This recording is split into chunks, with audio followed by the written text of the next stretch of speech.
everyone, I am Rebecca from ChemKnits, and today I would like to do a fun little experiment that's a bit of a follow-up to another video I did. The Misto pressurized spray bottle is back, and today our simple project is as follows. We are going to add some dye to the Misto sprayer and spray it onto a skein of yarn, similar to what I did in my Misto exploration video. But we're also then going to take the exact same amount of dye in the same color and kettle dye yarn in that color. And then we'll compare the two skeins. One of the questions is there a perception of darker color when we spray it onto the outside? Because maybe it doesn't penetrate all the way through.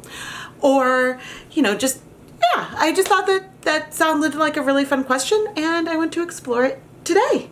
Before we start dyeing, I would like to give a huge shout out and thank you to my lab partner, Deb.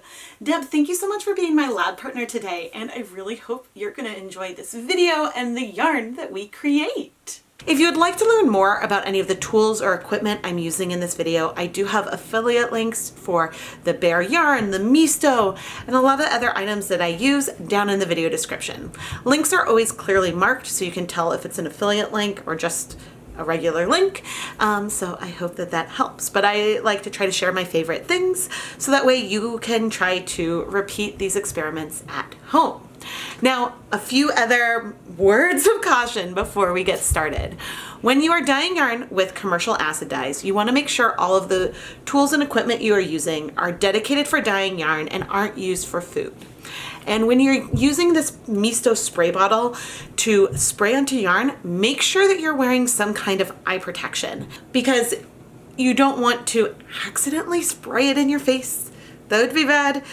So just wear eye protection and always make sure that, I don't have the nozzle on right now, but the nozzle is pointed down before you start spraying.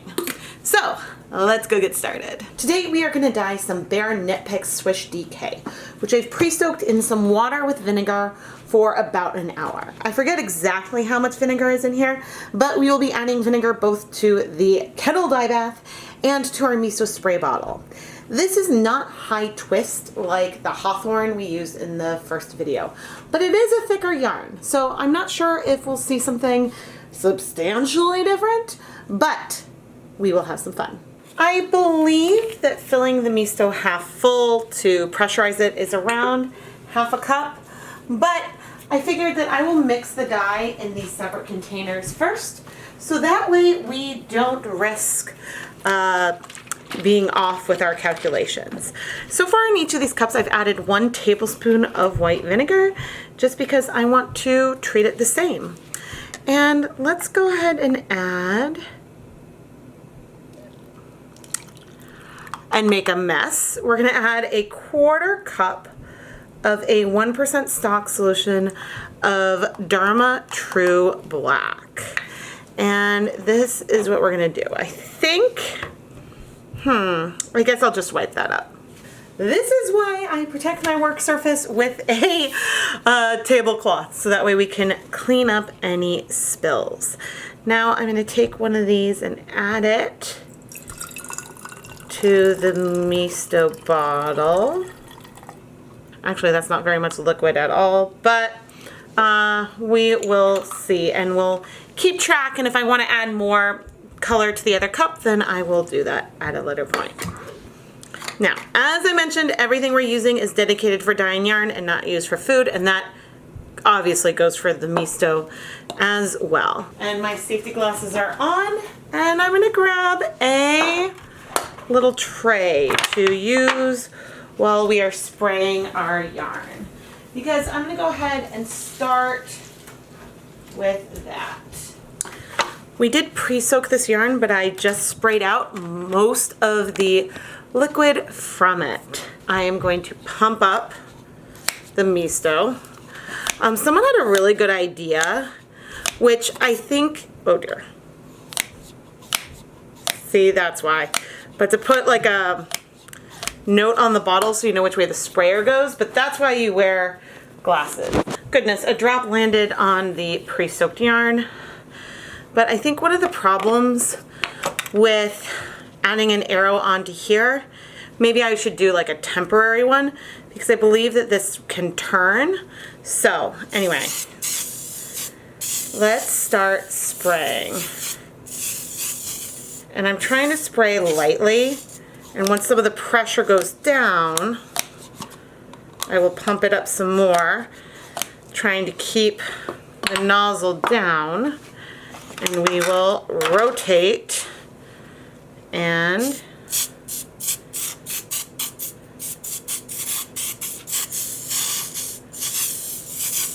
try to do this in lightish bursts. I feel like it's going on not super light, but I'm not going to worry a ton. It's more about just the spray application today.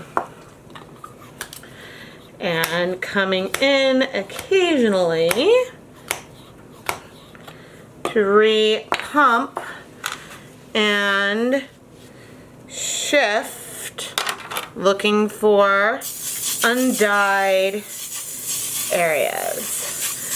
So the dye is Dharma True Black. It started at a 1% stock solution, and I could be doing this in some kind of wider container, but this is actually really fun. It's really satisfying.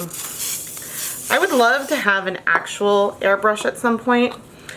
And today I'm not worrying about trying to get the lightest application possible. I'm not worried about it feeling glazed. I'm just going for it. I mean, clearly the application isn't even. But I'm really curious what this will look like once it has dried. Really, really curious.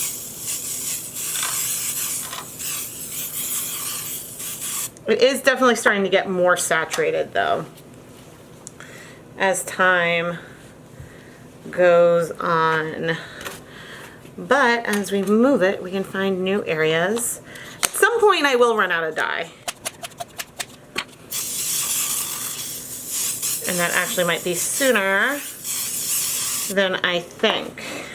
Let's see. There. This might be an activity that is better to do outside. Just, you know, FYI. But it is certainly satisfying and unique.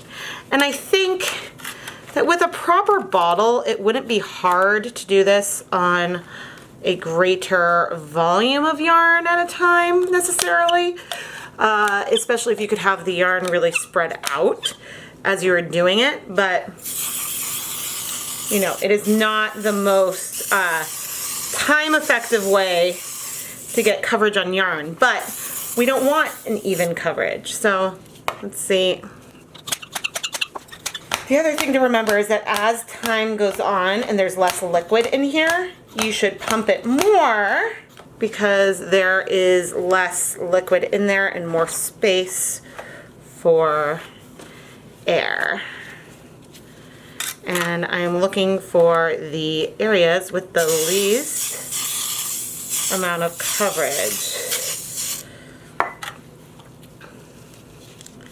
It's easy to find more and more as you go about it, but I think that's part of the fun of this colorway and why I'm enjoying doing it in this little pan. And hopefully I am not also spraying my kitchen at the same time. Now I'll add that the yarn is definitely starting to feel more and more saturated as I'm doing this.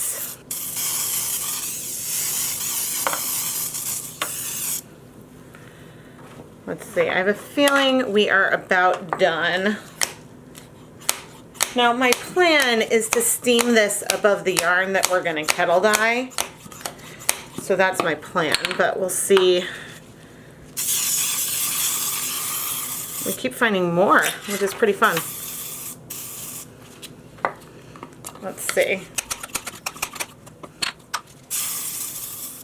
There's definitely still liquid in there.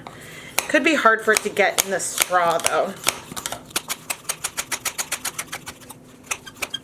Maybe it's just hard getting the right pressure.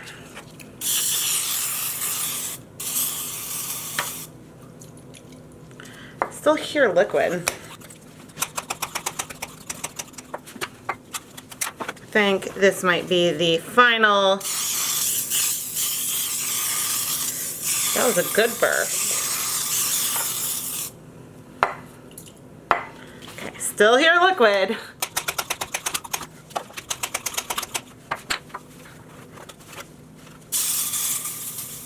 All right, I'm calling it. Let's see how much is left. Can't really tell, but it looks fairly empty. Or actually, my arm is tired. Let's see what's left. Oh, wow. That is more than I expected. Okay, but here is what I'm going to do. Okay, I am going to do a massive cleanup because I think that I need to do a massive cleanup. And then we'll get set up to kettle dye. Okay, still need to clean up this whatever shower curtain a bit more. I'm going to set this aside, and we are going to start getting our dye bath ready. Actually, I'm going to move this back. And we'll go over to the stove. In my dedicated dye pot, there are 8 cups of water. No vinegar yet. Coming in with our second aliquot of dye, which was a 1/4 cup, or about 60 milliliters. So a 0.6% depth of shade of Dharma True Black. And I'm bringing over our pre-soaked yarn, saturated this time. There's some acid in it as well, and we are going to add it here into the dye pot. I don't mind if we have something tonal. It's more of just a question. Now, this yarn right here is going to have more dye in it because there was waste from the Misto. And I could try adding water to back to the Misto to dilute it so I could add more and more and more of the liquid, but I'm actually not going to do that. And while we're over here, let's go ahead and add 2 more tablespoons of white vinegar. I'm not going to go ahead and add the rest of that leftover dye to here. I will save that and we will use that maybe once we're done setting this color. But now let's come with our steamer basket because we can steam set our yarn at the same time. So they might not end up looking too different from one another. I mean, clearly this one is more tonal. We've got some light patches in here, and so that makes it different right off the bat. But we will see. So I am going to set a timer for 30 minutes, and then we'll come back. The one problem with having our pot set up like this is that I don't really know what's happening underneath, but I'm not going to worry about it. I guess this means I can't touch the yarn down there. But yeah, we'll be back. There's still 20 minutes left on the timer, so I'll be back in a little bit. All right, we are steamy, and I am now going to pull out the yarn from our steamer basket here, which should be nice and set. And let's, with the help of our tongs, check on this yarn. Oh yeah, that is nice and clear as well. Oh, interesting. So I know we said that technically there's a bit more here. We'll have to see how they look once they're dry. I do see some tonal variation in it. And I mean, it does definitely actually look darker here, but granted that's more saturated. We'll have, oh dear, and that's a steamy lens. Okay, so right here, this does look darker. I would say, I should have measured how much color was left.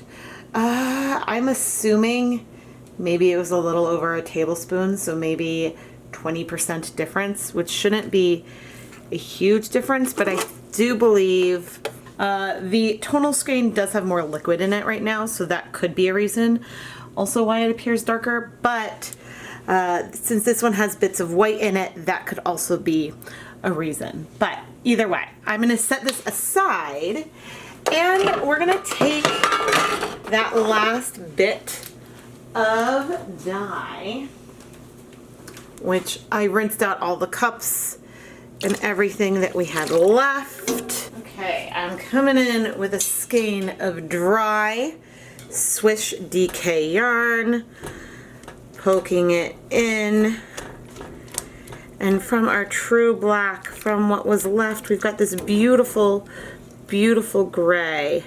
Swish is a really good yarn for mops because you can see how well it soaks up that liquid quickly, which also may not have made it the best candidate for this experiment because you saw just how fast that went into the water. So therefore, the dye probably soaked all the way through when we had it here in the steamer basket. But I'm trying to look and see. I mean, I think it probably penetrated all the way. I'm trying to see. The tonal one does feel darker right now. So maybe this was not the best comparison that I've ever done, but it certainly was fun. Gosh, I spilled a little bit at the beginning, but I do still think that that cup was full. And actually that was the cup for this one anyway. And then with the spray, yeah, well, we'll see. So once this cools, we can go ahead and wash it. But in the meantime, I am going to let this sit for 20 minutes with the heat on so we can absorb that leftover bit of color, which there's definitely color there, no question, but you can see that it's really not that much. All right, it has been 20 minutes. I am going to turn off the heat and remove the yarn so it can cool. There we go. This is a beautiful, beautiful gray. We've got a fun set sort of in progress here. I'll let it cool and then we can wash it. Coming in with our, I'll admit, it was not completely cooled. Mostly cooled, lukewarm, gray. Well, actually, I was gonna say gray and black. That's probably all gray. There's a chance we might see a little bit of bleeding. One of these, oh. If the yarn feels tangled at all, it is always easiest to detangle once everything is dry. But so far so good. I don't know why there's a tiny bit of soap in there. That's a little odd. I'm now gonna add a little bit of some clear dish soap. And I'm actually rinsing it off of the outside of the bottle, but you can see we've got a little bit of suds. Not that you need the suds, but there is soap in here. And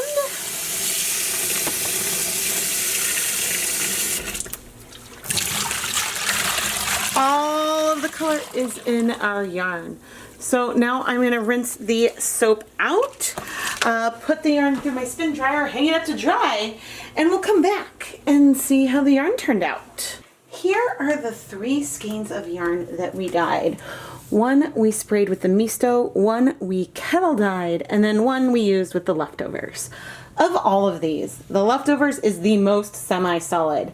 The color, I mean, it's still got some tonal variation in it, but the color is very even.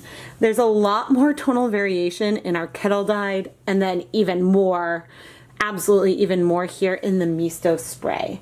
It might be hard for you to tell on camera, but the darkest sections that we have here of our tonal kettle dyed yarn are absolutely deeper than the darkest sections that I see here on the Misto sprayed. Visually, and I don't think that it is because of the white and the lighter patches that are also in this yarn. I think that it really is just empirically, like the darkness values are darker. Say that we only used 75% of the dye that we had here, and then we had, 100% of the dye in our tonal. That can make a difference. Not a huge difference, but we don't see a huge difference in the tone here. Now, if we use the exact same amount of dye, and I would like to replicate this experiment again, but if we use the exact same amount of dye on both, I would expect to see darker color here just because all the dye that we used is more concentrated. So I think that the biggest mistake I made in my experiment here today was to not measure the amount of dye that was left in the Misto. I should have aliquoted the dye for both circumstances and then seen how much dye was left from that Misto jar and then subtracted that same amount of dye from our kettle dyed. And then that would have been a more accurate comparison between the two. So I hope that that makes sense. Now I believe that the leftovers we added included not just the dye that was left in the Misto, but a little bit from the cups and other measuring equipment that I had used. So there was a little bit more color here than, I guess, what was left over. And what is here is it's a beautiful gray. It is definitely a paler gray. It's approaching medium. It's not that saturated. So there wasn't zero amount of dye, but it's hard to imagine, I suppose, how the differences are. So anyway, long rambling short, I want to revisit this and give it another shot. Now, while I say I want to try this again, there are some downsides to the Misto. You have to repressurize it often. It's not that fast. And, I guess it's not that hard to clean, so it wouldn't be hard to switch colors, but it is messy. So I think that I am more inclined to try this outside. Whether I try it outside in the winter when things are still cold, but I can spray and not worry about overspray as much, or if I want to wait until, say, spring and summer when it's warmer out. I just think that it is something that's probably better to do outside and absolutely wear eye protection. I didn't spray my face or anything, but given the amount of overspray, you always want to make sure you protect your eyes.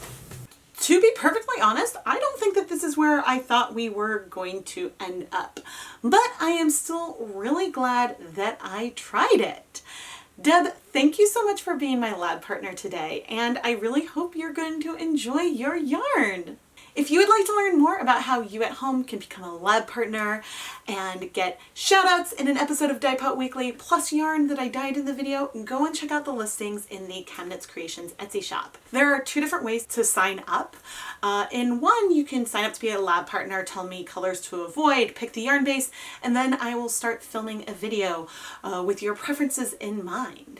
Or you can become a last minute lab partner where I've already started filming the video, but you can still pick the yarn base and even see some details about colors and the techniques for the video. And then I will film some shout outs for you to add into the video. If you have any questions about either of these lab partners or if the listings are sold out and you'd like to get on a waiting list, please go ahead and send me a message on Etsy. But please only message me on Etsy if you have questions about listings or things that have to do with the shop. If you have any questions about dyeing yarn, I do read all the comments on these videos and I try to reply in a timely manner. So please comment below with your questions and I'll try to direct you to the relevant video. So once again, Deb, thank you so much for being my lab partner today. If you enjoyed this video, please subscribe and turn on notifications so you never miss a new video. Also, while you're at it, give a thumbs up and leave a comment below and let me know what you thought about the techniques that we looked at today. If you've been a fan of ChemKnits for a while and you would like to support the channel on another level, I do have a Patreon. You can find links to it down in the video description. And I have an Etsy shop where almost all of the yarn that I dye ends up, and so both of those are really great ways to help support the content that I have here. And man, after dyeing this, I sort of want to do a lot more with black and gray. I would say that my favorite thing about acid dyes are having a beautiful black dye, because as someone who started in the food coloring realm, this was something that was very difficult, if not nearly impossible to achieve, grays and blacks. And so all these years later, it still marvels me and I get really excited.